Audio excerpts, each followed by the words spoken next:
Bonjour, bonsoir tout le monde, je suis très contente de vous retrouver aujourd'hui pour une nouvelle vidéo, un nouveau point lecture, un petit...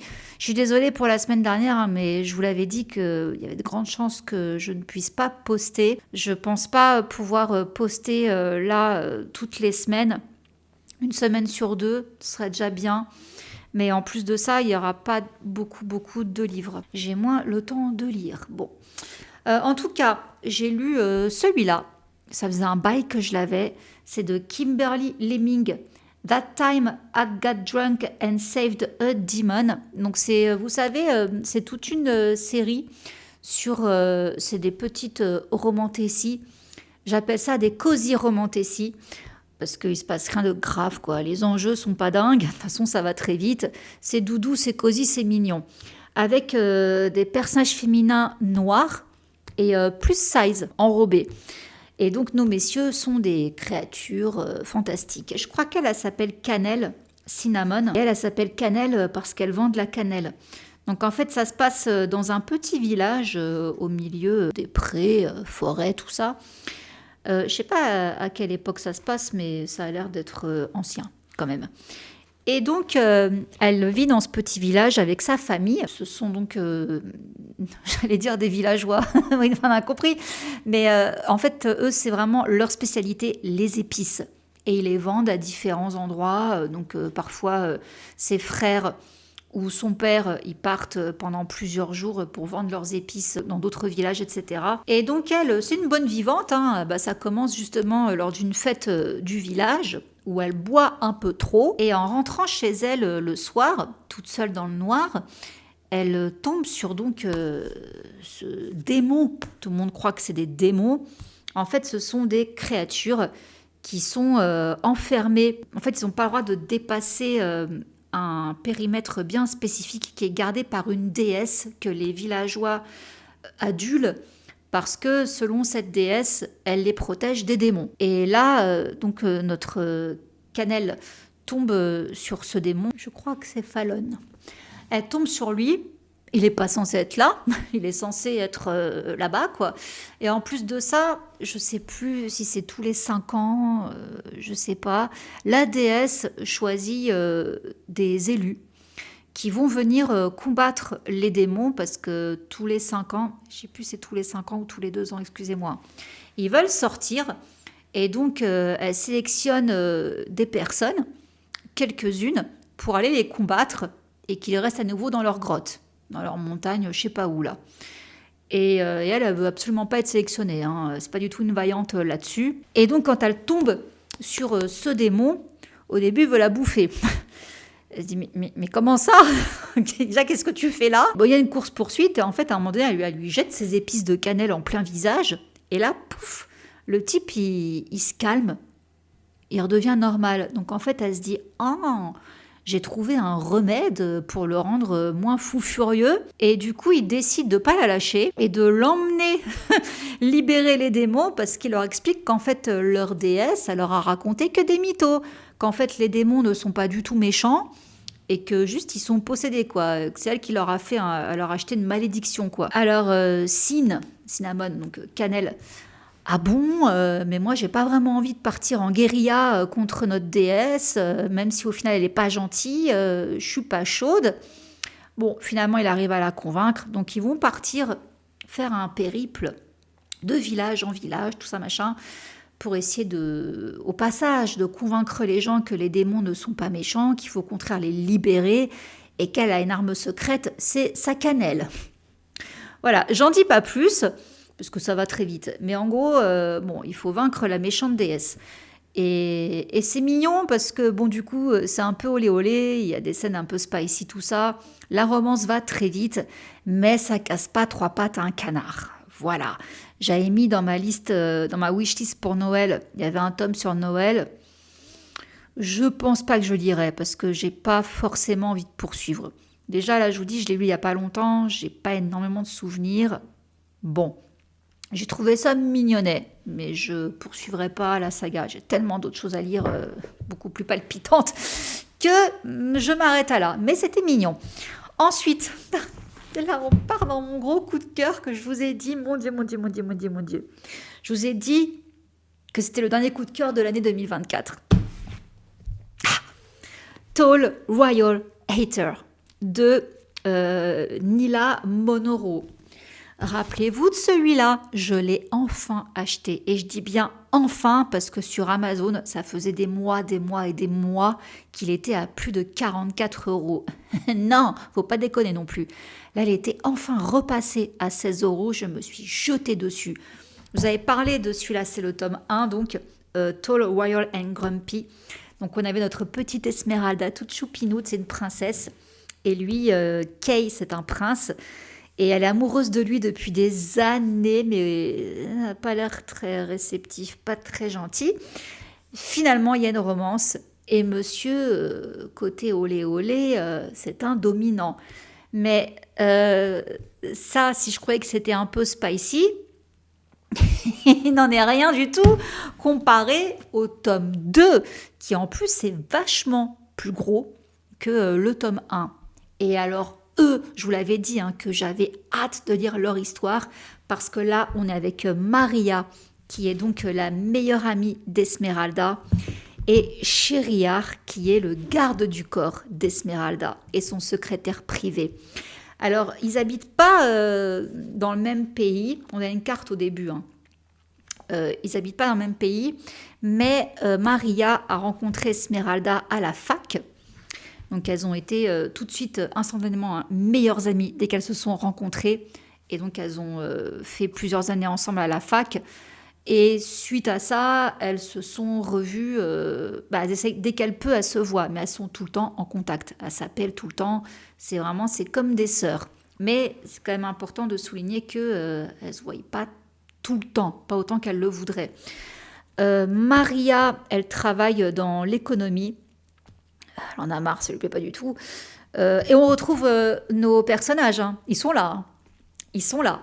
Là, en fait, dans ce tome 2, bon, déjà, ce que j'ai aimé, c'est que le premier chapitre, on voit comment ça a commencé la haine entre Maria et Sheriar. Parce que c'est un enemies to lovers. On le voit là-dedans. Ils ne peuvent pas se piffrer. Et voilà ce qui se balance en plus. J'adore les pics qui se lancent. Oh, ils sont vraiment cassants l'un envers l'autre. C'est à mourir de rire. Et déjà, quand j'ai vu ça dans le tome 1, je me suis dit, oh, mais vivement. C'était long. Mais il est enfin sorti en décembre. Donc j'ai sauté dessus. Donc ouais, comme je vous disais, ce que j'aime beaucoup, c'est que le premier chapitre, ça se passe donc 5 ans plus tôt. Quand ils ont commencé à se détester, en fait. Donc à ce moment-là, bon, Sheriar était toujours le garde du corps d'Esmeralda, Maria, sa meilleure amie, mais en fait, Maria, elle avait des vues sur Sheriar. Et elle s'est mangée un stop. Je vous épargne les détails, je vous laisse découvrir, c'est en anglais, désolé. Mais du coup, le Enemies to Lovers, il est parti de là, en fait, c'est à cause de Sheriar. Et donc, on les retrouve après, 5 ans plus tard, on poursuit notre histoire. Là, en fait, Esmeralda va rejoindre son prince Kay chez lui et elle veut que Maria l'accompagne. Ils veulent faire des petites vacances, quoi. Et elle, c'est pareil, Esmeralda, elle n'est pas dans le même royaume que Kay, donc ils ne se voient pas non plus très souvent, quoi. Et elle veut que sa meilleure amie soit là. Ok, carrément, quoi, allons-y. Donc elle vient avec elle. La seule chose dont elle a peur, c'est de faire la chandelle, quoi, d'être la troisième roue du carrosse avec Sheriar, parce que forcément, où va Esmeralda, Sheriar est là. Et encore une fois, ils ne se supportent pas. Ils n'arrivent même pas à être courtois l'un envers l'autre, quoi. Donc, ils promettent pour Esmeralda de faire un effort. Et une fois arrivés au château de Kay, qui a décidé de ça, en fait? Ils sont dans une chambre l'un en face de l'autre. Il n'y a que le couloir qui les sépare. Et Esmeralda et Kay, ils ne sont pas là, donc ils sont limite tout seuls, l'un en face de l'autre. Ils sont vénères parce que déjà ils doivent se supporter la journée, mais en plus savoir qu'ils dorment l'un en face de l'autre, ça les gave. Et pour couronner le tout, la mère de Sheriar, qu'on voit déjà dans le tome 1, elle se remet en couple parce que Sheriar et son père, c'est très compliqué. D'ailleurs, on va voir tout ça se développer dans le tome 2. Sa mère à Sheriar, en fait, c'est une femme, c'était la nounou d'Esmeralda. Et comme elle a toujours vécu au château, bah, Shériar a été élevé également au château.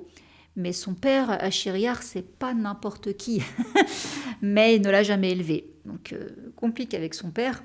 Et déjà, dans le tome 1, on voyait que sa mère était tombée amoureuse d'un prince. Shériar, il a du mal avec les riches. Il aime Esmeralda. Mais les riches, parce que son père est riche, il a du mal avec eux. Et Maria aussi est riche. C'est une fille de multimillionnaire. Donc oui, c'est pas très logique parce qu'au final, il a grandi, même s'il est fils de nounou. Il a quand même grandi dans un palace. Il est le secrétaire d'Esmeralda ainsi que son garde du corps, alors que c'est comme sa petite sœur. Pourtant, elle est blindée, c'est une princesse. Et bon, bref, voilà. Il est un peu bébête parfois, Shériar. C'est un gros grumpy, hein. Et il n'est pas logique là-dessus. Il n'aime pas les riches, mais il a toujours été qu'avec des riches. Bref. Et donc sa mère s'est remariée avec un prince. Et en fait, dans ce tome-là, tout de suite, hein, la mère donc va se marier et elle demande à Maria d'organiser son mariage. Parce que Maria, son taf, elle en a marre. Elle est en pleine remise en question. Mais elle adore organiser des événements. Du coup, la mère de Shériar dit « Ah bah Maria organise mon mariage avec mon fils !» Ah, on va en plus les forcer à organiser un mariage ensemble, super.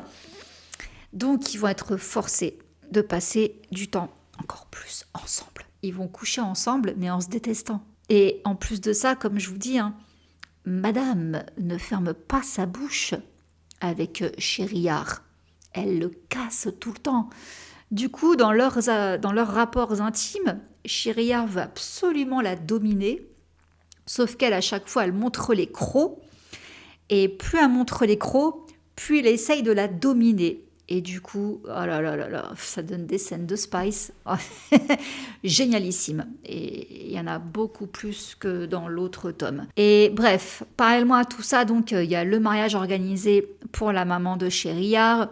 Il y a la petite vie au château, les préparatifs, tout ça. Bref, l'ambiance, elle est mignonne. On retrouve plein de personnages secondaires qu'il y avait dans le tome 1 que j'ai adoré.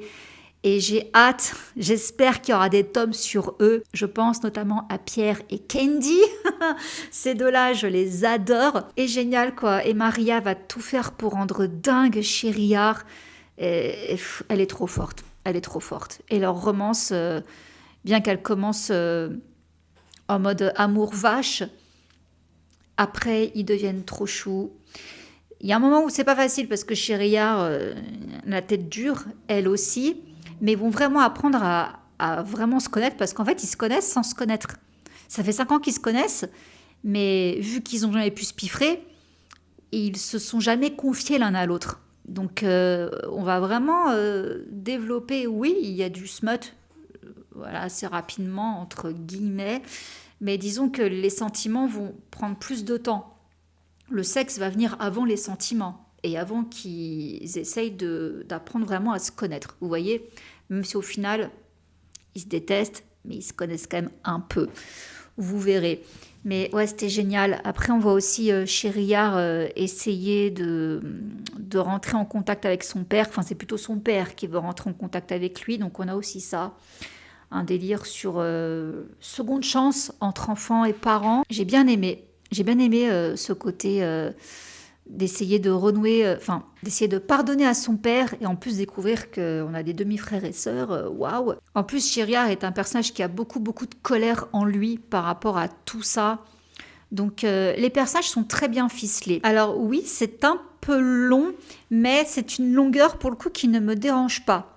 Parce qu'on est tellement bien dans cet univers qu'on a envie d'y rester, quoi. J'ai adoré. La fin, toute la fin, parce qu'à un moment donné, Shériar va faire du grand Shériar, et Maria étant Maria. Ah bon. Et alors là, voilà, j'ai adoré. Pour moi, ce livre est parfait. Pour moi, c'est vraiment la romance Enemies to Lovers parfaite. Les rapports entre eux, le smut, tout était parfait. J'ai adoré vraiment l'arc des deux personnages, comment ils pensent, pourquoi ils pensent comme ça, d'où ça vient, comment après leur relation évolue. mais en même temps, ils sont comme ils sont, donc des fois, voilà, ça les rattrape, mais il y a quand même de la communication. On n'est pas avec des personnages non plus neuneux, quoi, même s'ils sont jeunes. Elle a 23 ans, Sheriar, il a 50 plus, il a 28 ans. Voilà, je les aime, je les adore. Ils me font rire, il y a des scènes drôles, il y a des passages de jalousie, mais c'est de la jalousie, c'est mignon, quoi. Et en même temps, j'étais là, je fangirlais, quoi, quand Sheriar pétait un plomb. Et ouais, il y a tout, quoi. Le boyfriend que j'adore. Le mâle dominant, archi musclé, archi beau. La dose de grumpy qu'il faut, mais en même temps, la dose de petit ami chou. Parce qu'il y a des moments où, comme je vous dis, monsieur est dominant. Mais il y a un moment où les rôles vont s'inverser pour certaines raisons. Et là, j'ai dit, waouh, c'est rare. C'est rare de voir un retournement dans le spice. Donc même leur scène de spice, j'étais à fond, quoi. Je dis, ouais, c'est pas du spice pour du spice. Même le spice, il se passe des trucs, quoi. C'est waouh. Et des fois, j'étais là, oh, on a renversé les rôles parce que machin, nana. Donc non, pour moi, il est parfait. Romance parfaite, cadre idyllique parfait. Quand monsieur fait ce qu'il faut pas faire, après il devient encore plus parfait. Et scène olé olé parfaite. Voilà. C'est selon moi, hein, selon moi. Je suis désolée pour ceux qui gèrent pas l'anglais, vous devez me détester tellement que je vous l'ai vendu. Je pense qu'un jour, quand même, ils seront traduits parce qu'il y a un gros potentiel chez cette autrice. Donc, je l'espère. Mais dès que c'est le cas, je vous en informe. Hein, obligé. Ensuite, j'ai poursuivi... attendez, parce que je ne sais jamais comment s'appelle le nom de la saga. À chaque fois, je sors le nom d'un tome. Mais non, en fait. La saga entière s'appelle comment? Les liens du destin. Voilà, vous savez, les bonds, là. J'ai fini le tome 5, Tragic Bonds, de G. Brie. Vu que j'en suis au tome 5, enfin que je viens de finir le tome 5, il me reste un tome, il y en a 6, je vais forcément spoiler le tome 4. Donc si vous n'avez pas lu jusque-là, le tome... attendez, c'est le tome 3 là qui va bientôt sortir. C'est le tome 3 en français qui va bientôt sortir. Donc si vous voulez pas savoir, coupez là la vidéo. D'accord, je vous fais plein de gros bisous. Je vous dis peut-être semaine prochaine ou peut-être dans 2 semaines. Pour les autres, spoiler, attention, je reprécise, un gros spoiler. D'accord, bon. Dans Forced Bonds, le tome 4, vous avez vu donc que Knox est mort. En fait, à chaque fin de tome, je suis en PLS. Mais alors... là, le PLS était très très violent avec la mort de Knox. Mais là, je viens de finir le 5. Là, ça a été, comment vous dire, un cliffhanger, t'as pas le droit.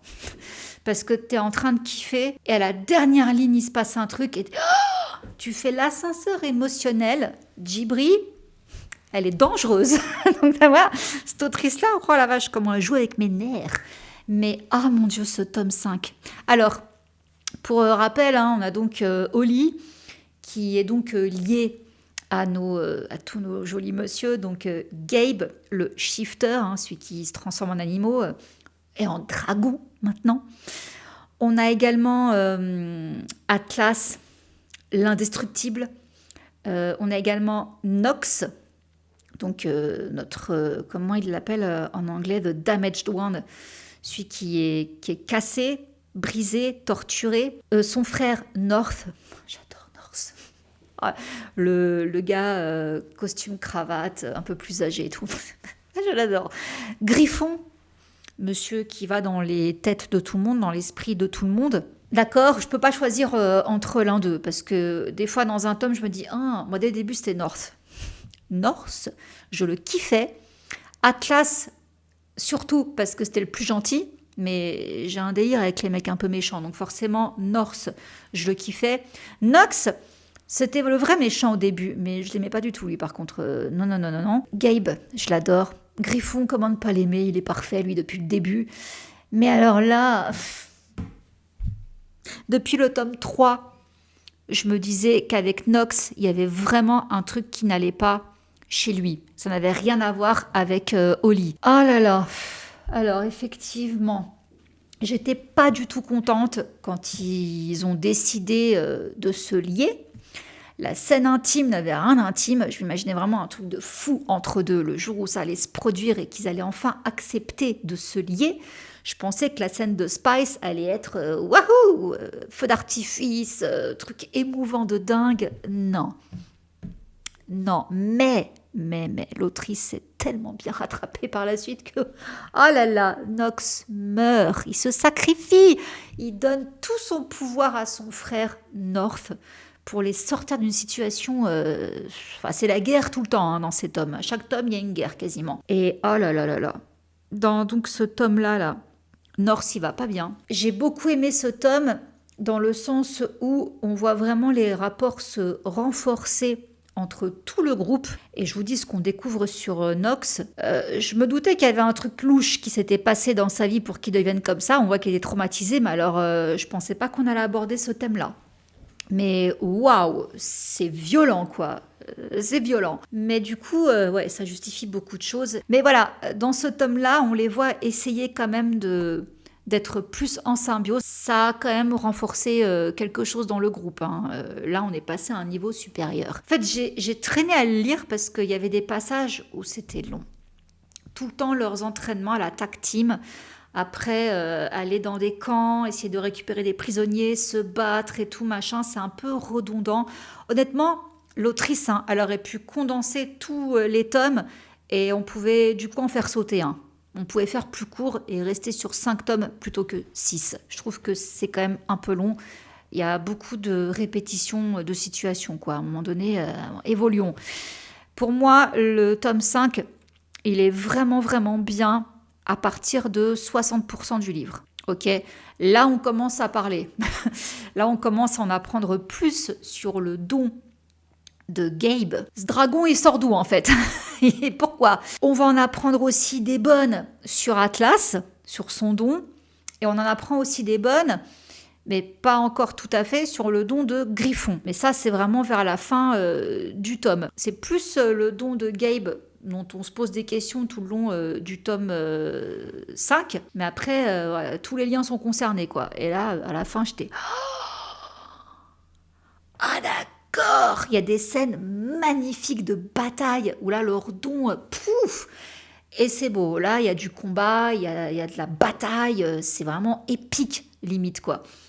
Mais j'ai pas du tout kiffé la fin. Alors, à un moment donné, j'étais contente, mais je vous dis, t'es content.